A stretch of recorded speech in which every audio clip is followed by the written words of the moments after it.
Technique ক্লাসে তোমাদের সকলকে স্বাগত।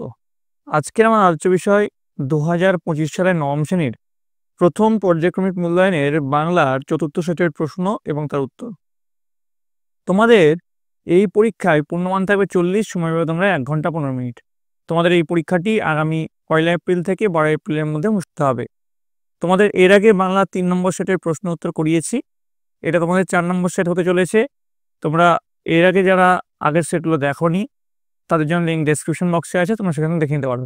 এছাড়াও নবম শ্রেণীর অল সাবজেক্টের 3 থেকে 4টে করে সেটের প্রশ্ন উত্তর করানো হয়ে গেছে, সেগুলোও কিন্তু ডেসক্রিপশন বক্সের লিঙ্কে তোমরা পেয়ে যাবে। তোমাদের আজকে যে আমি সেটটা করাচ্ছি তার প্রশ্নগুলি তোমাদের রায়মার্টিনের যে প্রশ্নবিচিত্রা আছে তার প্রথম স্কুল এসি ইনস্টিটিউশন মালদা, যেটা তোমাদের প্রশ্নবিচিত্রা 9 নম্বর পেজে আছে, সেখান থেকে তোমরা পেয়ে যাবে। তোমাদের যে সিলেবাসটা আছে সেটা একবার দেখে নাও। প্রথমে আছে কলিঙ্গ দেশে ঝড় বৃষ্টি, ধ্বনি ও ধ্বনি পরিবর্তন, ধীবর বৃত্তান্ত, ইলিয়াস। শব্দ গঠন থেকে আছে উপসর্গ, অনুসর্গ, দাম, নোঙর, ধাতু ও প্রত্যয়, ভাব সম্প্রসারণ, আর সহায়ক পাঠ বইয়ের বোমযাত্রীর ডায়েরি, এগুলো রয়েছে তোমাদের সিলেবাসে। এবার দেখো তোমাদের প্রথমে যে প্রশ্ন আছে সঠিক উত্তরটি নির্বাচন করো 1 গুণ 7। প্রথম প্রশ্ন চলে যাচ্ছি। চণ্ডীর আদেশ পেয়েছিলেন জাম্বমান, বীর হনুমান, কালকেতু নাকি ফুলধরা? উত্তর হচ্ছে বীর হনুমান। পরের প্রশ্ন, নোঙর কবিতাটি যে কাব্যগ্রন্থের অন্তর্গত ছায়ার কল্পনা, সাদা মেঘ, কালো পাহাড়, কুসুমের মাস নাকি নষ্ট চাঁদ? উত্তর হচ্ছে সাদা মেঘ, কালো পাহাড়। নেক্সট, বন্ধুগণ হাসবেন না একথা বলেছিলেন ইলিয়াস, শাম সেমাগি, মোহাম্মদ শাহর জনৈক আত্মীয়? উত্তর হচ্ছে ইলিয়াস। পরের প্রশ্ন, ধীবর বৃত্তান্ত নাট্যাংশে জেলেটির বাড়ি ছিল উজ্জয়িনীতে, সচিতীর্থে, শক্রাবতারে, হস্তিনাপুরে? উত্তর হচ্ছে শক্রাবতারে। নেক্সট, বিজ্ঞানের কথা উঠলেই শঙ্কুর সঙ্গে ঠাট্টা করতেন প্রহ্লাদ, বিধুশেখর, অবিনাশবাবু নাকি তারকবাবু? উত্তর হচ্ছে অবিনাশবাবু। নেক্সট 6 নম্বর, ঘোষ শব্দের অর্থ কি? ধ্বনি ও গাম্ভীর্য। পরেরটা দেখো কি আছে, 1.7 চলে আসছি। বিপদ প্লাস জনক এর সন্ধিবদ্ধ পদটি হলো কি হবে? গ যেটা আছে বিপজ্জনক, সেটা হচ্ছে সন্ধিবদ্ধ পদ হবে। নেক্সট, কম বেশি 15টি শব্দে নিচের প্রশ্নগুলি উত্তর দাও। 1 গুণ 8 সমান 8। প্রথম প্রশ্ন কি রয়েছে দেখো, সেও তো পাপ, কোন আচরণকে পাপ বলা হয়েছে? উত্তর লিখবে, ইলিয়াস ও তার স্ত্রী নিজেদের স্বার্থে মজদুরের দিকে নজর রাখত, যাতে তারা কম খেটে বেশি খেতে না পারে, তাই এই আচরণকে পাপ বলা হয়েছে। নেক্সট, কলিঙ্গ দেশে ঝড় বৃষ্টি কতদিন ধরে চলেছিল? উত্তর লিখবে, কলিঙ্গ দেশে ঝড় বৃষ্টি 7 দিন ধরে চলেছিল।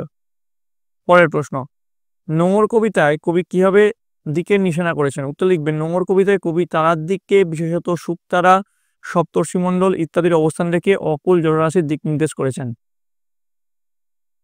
পরের প্রশ্ন, ধীবর বৃত্তান্ত নাট্যাংশটির অনুবাদকের নাম কি? উত্তর লিখবে, সত্যনারায়ণ চক্রবর্তী। পরের প্রশ্ন চলে যাচ্ছি, শঙ্কুর রকেটে কত মন পর্যন্ত জিনিস নেওয়া যায়? উত্তর লিখবে, শঙ্কুর রকেটে 20 মন পর্যন্ত জিনিস নেওয়া যায়। নেক্সট প্রশ্ন, প্লুতস্বর কাকে বলে? উত্তর লিখবে, গানে, আবৃত্তিতে, কান্নায় কিংবা দূর থেকে কোনো ব্যক্তিকে আহ্বান করার সময় মৌলিক স্বরধ্বনিকে অতিরিক্ত মাত্রায় টেনে উচ্চারণ করা হয়, এভাবে উচ্চারিত স্বরধ্বনিকে প্লুতস্বর বলে। নেক্সট, লকে পার্শ্বিক ধ্বনি বলা হয় কেন? উত্তর লিখবে, যে ব্যঞ্জনধ্বনি উচ্চারণে জিভের সামনের ভাগ দন্তমূল স্পর্শ করায় ধ্বনিবাহী বাতাস জিভের দুপাশ দিয়ে বহির্গত হয় তাকে পার্শ্বিক ব্যঞ্জনধ্বনি বলা হয়। নেক্সট, দুর্বোধ্য শব্দটি সন্ধি বিচ্ছেদ করো। উত্তর হচ্ছে দু যোগ বৌদ্ধ। পরের প্রশ্নে চলে যাবো। 3 দাগের প্রশ্ন, কম বেশি 60টি শব্দের নিচে যে কোনো দুটি প্রশ্নের উত্তর দাও। 3 গুণ 2 সমান 6। প্রথম প্রশ্ন কি রয়েছে দেখো, আচুক শস্যের কার্য হেজ্জা গেল ঘর, প্রসঙ্গ উল্লেখ করে ব্যাখ্যা করো। উত্তর লিখবে, উক্ত অংশটি মুকুন্দ চক্রবর্তীর লেখা কলিঙ্গ দেশের ঝড় বৃষ্টি কবিতায় দেবী চণ্ডীর মহিমায় কলিঙ্গে নেমে আসা এক ভয়ঙ্কর প্রাকৃতিক বিপর্যয়ের চিত্র। সমস্ত আকাশ কালো মেঘে ঢেকে গিয়েছিল, ফলে কেউ কারো শরীর দেখতে পাচ্ছিল না। হুড় হুড় দূর দূর শব্দে ঝড় বইছিল, বজ্র ব্যাঙের মতো লাফিয়ে লাফিয়ে পড়ছিল। 7 দিন ধরে নিরন্তর বৃষ্টি হচ্ছিল, জলস্থল মিশে একাকার হয়ে যাওয়ায় শস্য জলে ডুবে নষ্ট হয়ে যায়। নেক্সট প্রশ্ন দেখো, শকুন্তলা রাজা দুষ্মন্তের রাজসভায় কেন অপমানিতা হয়েছিলেন?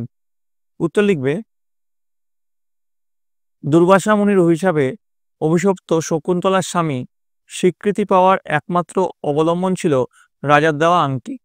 শচীতীর্থে স্নানের পর সেটি হারিয়ে যাওয়ায় শকুন্তলা যখন রাজা দুষ্মন্তের রাজধানীতে পৌঁছান তখন রাজা কোনো মতেই তাকে চিনতে পারেননি।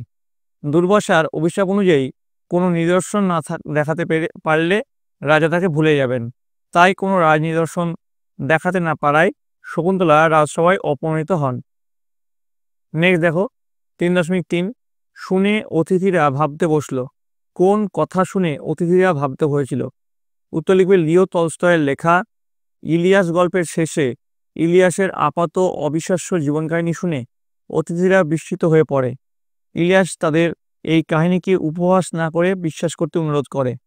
উপস্থিত সকলে সে ঘটনার সারবত্য উপলব্ধি করেন এবং ধর্মগ্রন্থে সেই সত্যের সঙ্গে সাদৃশ্য খুঁজে পেয়ে সে এই কাহিনীকে সত্য বলে গ্রহণ করে। তখন সমাগত অতিথিরা ভাবতে বসে। পরের প্রশ্ন চলে যাবো। দেখো 4 দাগের প্রশ্ন, কম বেশি 150টি শব্দ নিচে যে কোনো দুটি প্রশ্নের উত্তর দাও। 5 × 2 = 10। প্রথম প্রশ্ন কি রয়েছে? নোঙর গিয়েছে পড়ে তটের কিনারে। উদ্ধৃতিটির আলোকে নোঙর কবিতায় কবির আক্ষেপ কিভাবে প্রকাশ পেয়েছে তা নির্দেশ করো। উত্তর লিখবে, নোঙর কবিতার রচয়িতা কবি অজিত দত্তের দূর সমুদ্র পাড়ে পাড়ি দেওয়ার বাসনা ছিল। তড়িভরা পণ্য নিয়ে তিনি সপ্ত সিন্ধু পাড়ে পাড়ি দিতে চেয়েছিলেন, কিন্তু কবির সেই বাসনা পূর্ণ হচ্ছে না, কারণ তটের কিনারে নোঙর পড়ে গেছে। সাংসারিক মায়ার বন্ধন পিছুটান কবিকে তার স্বপ্ন কল্পনার জগতে হারিয়ে যেতে বাধা দিচ্ছে। কবি চান গতানুগতিক জীবন থেকে অনেক দূরে অচেনা অজানা কোনো জগতে পাড়ি দিতে, কিন্তু দায়িত্ব কর্তব্য বাঁধনে তিনি বাঁধা পড়ে আছেন। নেক্সট দেখো, ঘটনাক্রমে সেই আংটিটি পেল এক ধীবর। ধীবরের আংটি পাওয়ার ঘটনাটি সংক্ষেপে বিবৃত করো। উত্তর লিখবে, রাজা দুষ্মন্ত কতমুনির পালিতা কন্যা শকুন্তলাকে বিবাহ করে তপবনে রেখে রাজধানীতে ফিরে যাওয়ার সময় নিজের নামাঙ্কিত একটি বহুমূল্য আংটি তাকে দিয়ে যান। পরে মহর্ষি কর্ণের উপস্থিতিতে প্রতিগৃহে যাত্রাকালে শকুন্তলা পথে শচীতীর্থে স্নান সেরে অঞ্জলি দেওয়ার সময় সেই আংটি তার হাত থেকে খুলে জলে পড়ে যায়। একটি মাছ সেই আংটি গিলে নেয়। ঘটনাক্রমে সেই মাছ ধীবরের হাতে এলে ধীবর রাজার আংটিটি পায়। পরের প্রশ্ন চলে যাবো। দেখো নেক্সট প্রশ্ন 4.3 তখন আমরা পেয়েছি সত্যিকারের সুখ। কাদের কথা বলা হয়েছে? তারা সত্যিকারের সুখ বলতে কি বুঝেছেন? 1+4 আছে। তো দেখো এর উত্তরটা এখানে ডিসপ্লে হচ্ছে, তোমরা একবার দেখে নিও। আশা করি তোমরা দেখে নিয়েছো। আমি আর পড়লাম না, পড়লে ভিডিওটা কিন্তু লম্বা হয়ে যাবে। নেক্সট দেখো 5 দাগের প্রশ্ন, কম বেশি 150টি শব্দের নিচে যে কোনো একটি প্রশ্নের উত্তর দাও। 5 × 1 = 5। প্রথম প্রশ্ন কি রয়েছে? দেখো, আমরা 2 ঘন্টা হলো মঙ্গল গ্রহে নেমেছি। গল্পের নাম উল্লেখ করে গল্প অবলম্বনে মঙ্গল গ্রহের সংক্ষিপ্ত বিবরণ দাও। তো সত্যজিৎ রায়ের বোমযাত্রীর ডায়েরি গল্পে প্রফেসর শঙ্কু মঙ্গল গ্রহে পৌঁছে দেখেন যে সেখানকার গাছপালা, মাটি, পাথর সবই নরম রাবারের মতো। ঠিক আছে, এখান থেকে লেখা শুরু করবে। দিয়ে দেখো এই প্রশ্নের ডিসপ্লে হলো প্রশ্নের উত্তরটা, তোমরা একবার দেখে নিও। চলে আসো পরের প্রশ্ন 5.2 কিন্তু সে ডায়েরি তারকবাবুর কাছে এলো কি করে? প্রফেসর শঙ্কুর ডায়েরি তারকবাবুর হস্তগত হওয়ার বৃত্তান্ত সংক্ষেপে আলোচনা করো। দেখো এর উত্তরটা ডিসপ্লে করছি, তোমরা একবার দেখে নাও।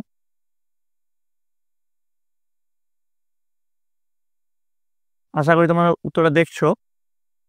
ভিডিওটা পজ করে তোমরা একবার দেখে নিও। ঠিক আছে, আশা করি দেখে নিয়েছো। চলে আসছি পরের প্রশ্ন, কম বেশি 125টি শব্দে ভাব সম্প্রসারণ করো। এর নাম্বার আছে 4।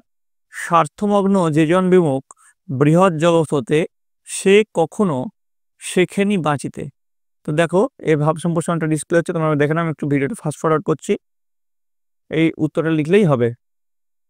তো এই গেল তোমাদের নবম শ্রেণীর প্রথম পর্যায়ক্রমিক মূল্যায়নের 4র্থ সেটের প্রশ্ন এবং তার উত্তর। তোমাদের যদি এই ভিডিওটা ভালো লাগে থাকে অবশ্যই একটু লাইক করবে, বন্ধুদের কাছে অনেক অনেক শেয়ার করবে। আর এই প্রশ্নই যে হুবহু তোমাদের পরীক্ষা দেওয়ার ব্যাপার মানে নেই, এটা একটা সাজেশন সেট মাত্র। তোমাদের 4টে সেটের প্রশ্ন উত্তর করিয়েছি, এরপর আরও সেট করাবো, সেগুলো ভালো করে দেখো এবং তোমাদের বইটা ফুটিয়ে পড়ো, দেখবে তোমাদের পরীক্ষা সাফল্য নিশ্চিত। তোমাদের হাতে কিন্তু আর বেশি সময় নেই, তোমরা সকলে মন দিয়ে ভালো করে পড়াশোনা করো। তোমরা সকলে ভালো থাকো, তোমরা সকলে সুস্থ থাকো।